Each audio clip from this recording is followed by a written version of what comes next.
What's up, folks? Welcome to The Modern Truth. I'm MJ, here with Alex Storm, and today we're going to talk spoilers for 10 Cloverfield Lane. So if you haven't seen the movie, and what are you waiting for, go check it out, and then come back and watch our video. So let's get some house cleaning out of the way. Alex, please, let's address the bulldog in the room. This is Oscar. Oscar is a huge movie lover. He watches all the movies that we watch, at least partly. And he's going to be part of our new rating system. Some people give movies 4 stars or 5 stars or 2 thumbs up. We're going to give them Oscars. 4 Oscars is the best you can get. No Oscars means Oscar hated the movie. And let's be real about it. Every filmmaker wants an Oscar, right? Every person wants an Oscar. Exactly. So with that being said, let's get straight to the review of 10 Cloverfield Lane.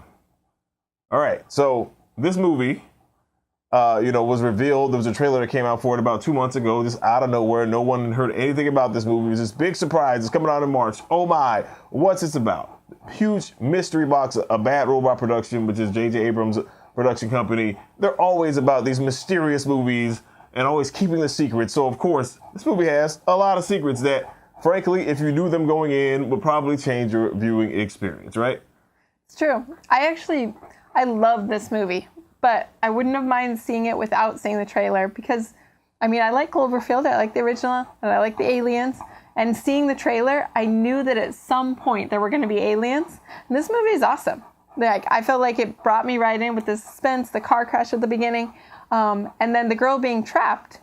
While you don't know exactly what's going on, you know that at some point there's aliens, so you know that some shit must be fucked up, you know? You know that, if she gets out, things are not going to be great. And so there could have not been the aliens in the trailer, but then it wouldn't have been Cloverfield, so... Yeah, and I guess that was maybe a concern of theirs when they were determining how to market the film. Obviously this movie could have just been called, let's say, The Bunker, for example, and it probably wouldn't have been as popular because, brand recognition is a big thing. And maybe the Cloverfield name at this point means some sort of science fiction aspect. But definitely. 90% of this movie is not a science fiction movie. 90% of this movie is a thriller about a woman, hostage situation or possible perceived hostage situation. Exactly. Yeah. So, and that's really the best thing about it. John Goodman's performance as this guy, the survivalist who, as an audience member, you're left wondering constantly, is this guy just doing this to keep these people here? Or is he actually... what he's saying true? And you're wondering, because he seems so on the edge of reality for so much of the things that he's saying. While you feel like the kind of dumb guy character, he knows, when you first meet him, you're like, okay, this guy totally buys into John Goodman, and he's just not very smart. Yeah. But then it goes on, and you're like, okay, well, he knows what he's talking about. He knows a lot of things. He's intelligent, but he's also really, really paranoid. And so you have to wonder, is everything that he thinks is happening outside really happening? Exactly. Or is he partly holding these people hostage and they're just part of his paranoid delusion? Yeah. And it's a tough call because the dumb guy, as you refer to the character, he's sort of the wrench in the whole thing as far as I feel like they're implying throughout it that, John Goodman may be trying to do something sexual or strange with Mary Elizabeth Winstead's character. But the other guy is there and he was there before she got there. Yeah. And seems to be... Iffy. I don't know if you know for sure. It sounds like John Goodman could have been dragging her in, and the other guy. You're right. Actually, came in, but nonetheless, he's there and he's part of it. And John Goodman is not being terrible to him. Yeah, he's still feeding him and protecting him, and he's essentially we're all a team. The 3 of us are a team. If his agenda was to entrap and harm the woman in this scenario, he could have done what he ended up doing later in the movie at the beginning of the movie. Exactly, he could have just shot the guy, and that would have been that. So that's what I'm saying. It's it's actually kind of a weird thing because by the end of the movie, for me, that was maybe the one thing that was kind of, it wasn't bad, but it was just interesting is that I was not stoked to see her, throw the acid on him and and have him blow up in the... I don't feel like there's a point, even when you realize that John Goodman could potentially, or did kidnap and kill this other girl, it doesn't necessarily make you turn against him because he's essentially still the reason that these people are alive. Yeah, exactly. And he hasn't necessarily indicated that he wants to harm them in any way, even if he comes off as a little strange. But after he kills the guy, and he comes back clean shaven and button up shirt, then it's okay. He's sketchy. He's a bad dude for sure. But But that was, I don't know. I mean, that's what it was with, was- like, within the rally of the film, we know it has to get to a certain point. We have to amp up the tension and all that stuff. But that is the part that sort of felt like like the entire point where she decided, we got to get out of here. I'm working on my hazmat suit and all that stuff. I feel like the shift. We're boring Oscar, by the way. The behavior that led to that was not necessarily enough to justify them both just being like, yep, we're on board. We're going to get his gun. We're going to tie him up and we're going to go outside. It's true. But her behavior initially, when he gave her the handcuff key and she was like, I'm undoing this chain and I'm going to like sharpen the end of my crutch and stab him, that was definitely like reasonable. You know, it was like, this guy has me chained up in this weird basement room. I'm going to kill him and get away. Yeah, no woman to wake up chained up to somewhere and be hit by a car and not think that the worst was coming their way. Yeah.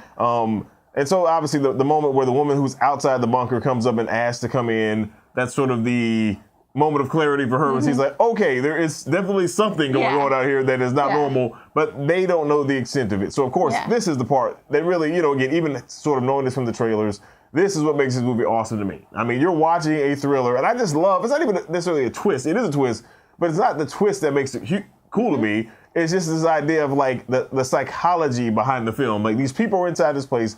They know something bad is going on, but they have no way of communicating with anyone else. One guy's like, we're just going to be down here until, indefinitely. I'm going to live here for years. One way or the other. Fine, yeah. And these other people are like, okay, well, we probably need to get out at some point. Yeah. And, man, that's one of those weird, like, logical things. Maybe they could have fast forwarded a year. And been like, all right, now they've been down here a year. These people are ready to go. The paranoid guy is like, no, we're not leaving. And maybe they could have had a conversation where they were like, hey, I got an idea.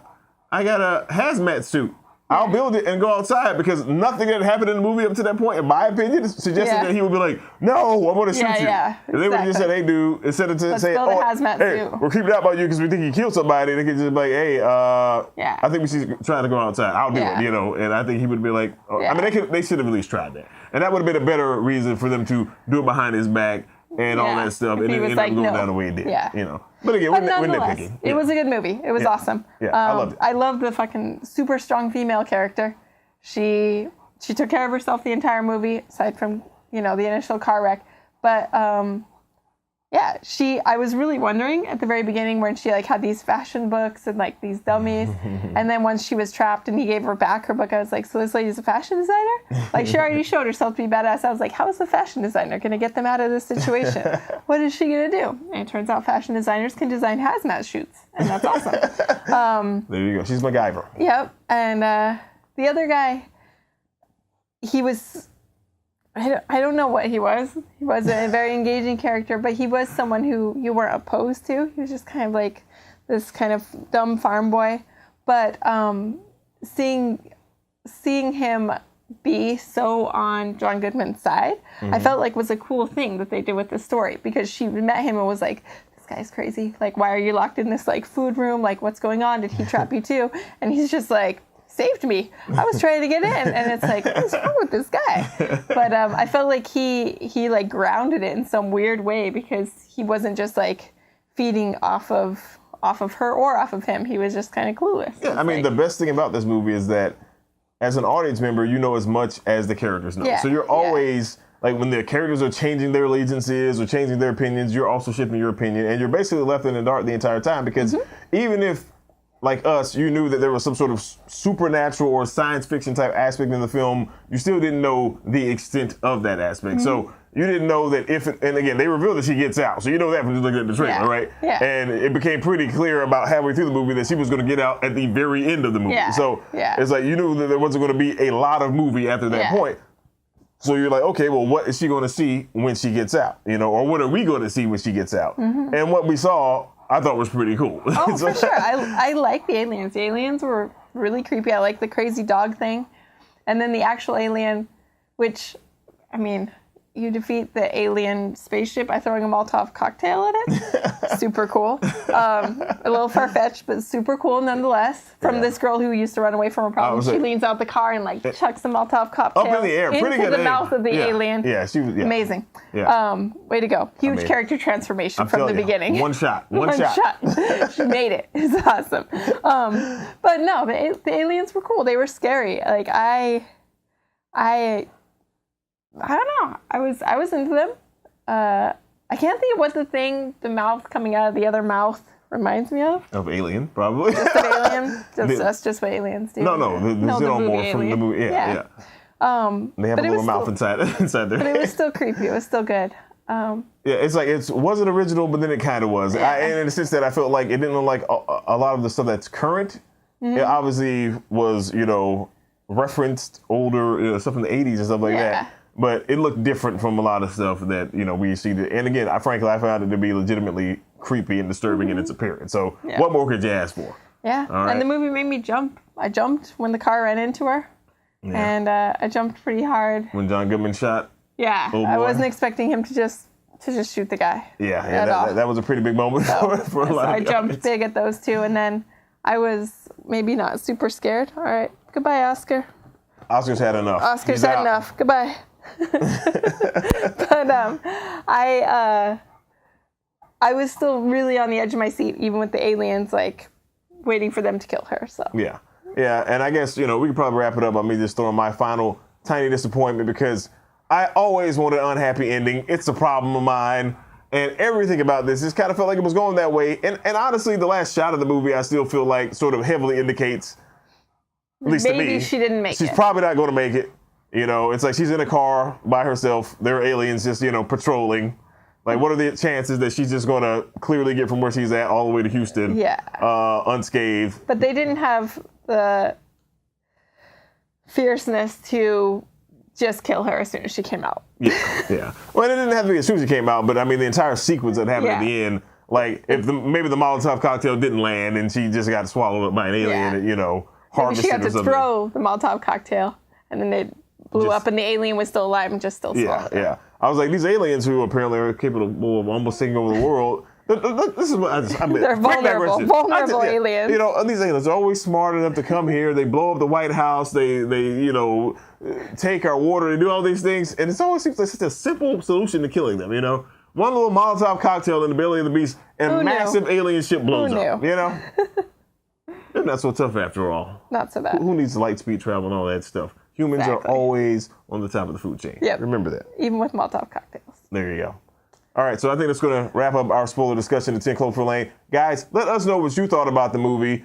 We loved it. Hopefully you did too.